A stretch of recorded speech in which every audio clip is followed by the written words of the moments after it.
Good morning, CG. I'm Maddie. And I'm Dylan. And we have your CGTV broadcast for Friday, October 28th.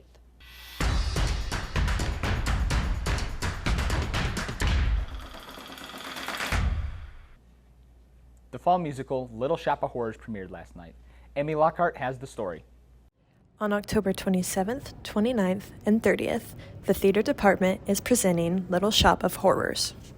My favorite part about this show is, I'd say, the people in it. We have a really good group of kids this year, and they're all lots of fun. It's a great experience. It's a lot of fun. There are a lot of different people. A lot of us have the same interests, and we all get along super well. Everyone's super funny. It's a blast. This year, the theater department welcomes a new director to the production, Skylar Torrey.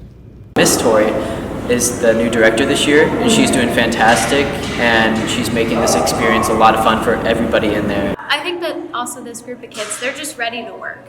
It's really nice being able to say something and they're like, yep, I got it, and they'll immediately start working on it.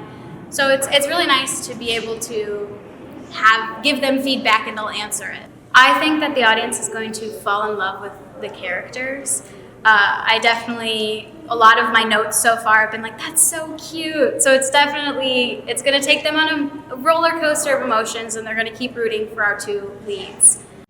Many crew members with different jobs, such as Lucy Wright, who helps manage costumes, are necessary for all the performances to go on.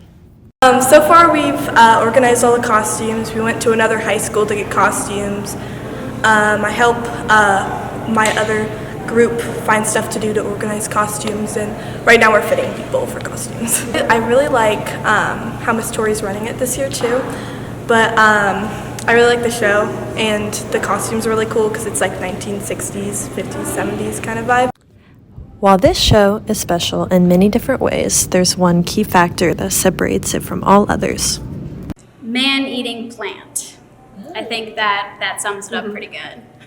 To purchase tickets for the shows on the 29th and the 30th, go to cgtheater.wordpress.com. This weekend, the boys cross-country team will compete for the state title in Terre Haute. Ben Barenko has the preview. For the fourth year in a row, the boys cross-country team heads to Terre Haute for the state meet. The team hopes to use their third-place semi-state finish last weekend to catapult them to a top 5 podium finish this weekend. I think semi-state was a good team experience because we all kind of learned how to run our race plan, and we got to see that really come through for us. So I think going forward at state, we're going to be continuing to use that race plan and then just hopefully doing well. Senior Ty Garrett led the Trojans with a 4th place finish at semi-state, and he hopes to use a similar race plan this weekend to secure his second all-state finish. I learned that I can go out slower. I hope all the other guys learn that too, that we still have a lot of space. If we just even split every K, even split 3 flat for 5 kilometers, that's a 15 flat, and that's going to get you second or maybe first at state. So, kind of adjust that based on the time you want to run and the places that we need, and we can use that.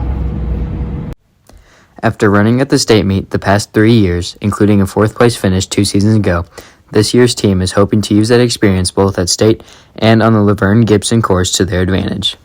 For my 3 years before running at the state meet, all I can know is that it is a really tough course, especially on the day of the state race. And it's not more about what time you run, it's more about what place you get. And it's even easier when you work together with your team.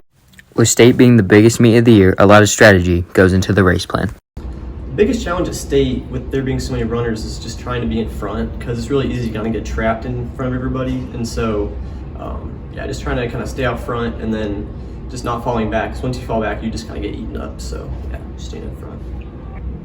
Biggest challenge is we are going to try to start out slower. I know it's going to be, you start out, all the guys are starting out 2:55 or under for the first kilometer. You start off at 3 flat or maybe slower, you're going to be in 112th place. So it's going to be hard. You have to be confident in knowing that, I have to be confident knowing that I'm going to be really far back, and I'm going to have to work my way up to where I need to be, which is in the top 3. The biggest challenge is probably staying patient. A lot of runners get out fast, and it starts out going downhill a little bit, so you have to get in position, but you also don't want to put yourself in a spot where you lose momentum. Head down to the Laverne Gibson Cross Country Course in Terre Haute on Saturday at 2:30 p.m. to watch the Trojans race for a state title.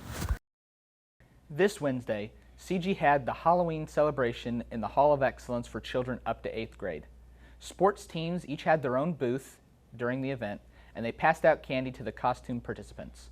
Menachi Johnson brings us a closer look. With Halloween spirit in the air, Coach Hahn planned a special trick-or-treating event that the athletics department hosted on Wednesday night. So originally my hometown kind of did something like this in the basketball gym, and I proposed the idea to our athletic department, and they thought it was a great idea. We were able to obviously have a lot of support from all the coaches, and then the community came out in huge numbers tonight. So that was, I think, really exciting for the first year for us to see, how positive tonight really was. This new event serves as a way for Center Grove sports teams to unite and help the community. The main thing is just to get back to the kids. I think it's indoors, so that makes it pretty nice. It's all in one place, so the parents don't have to walk from door to door. You don't have to worry about weather.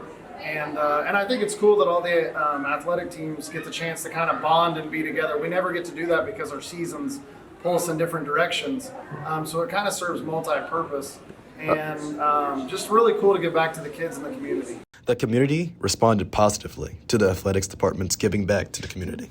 I hope this is the first year of many that we start to do this. And obviously, I think it was a great success this year, but things like this, when people talk about it and how they had a great time, it tends to grow. So we're going to have to get smart and plan and just try and make it as great of an evening as we can for all the kids in this school corporation.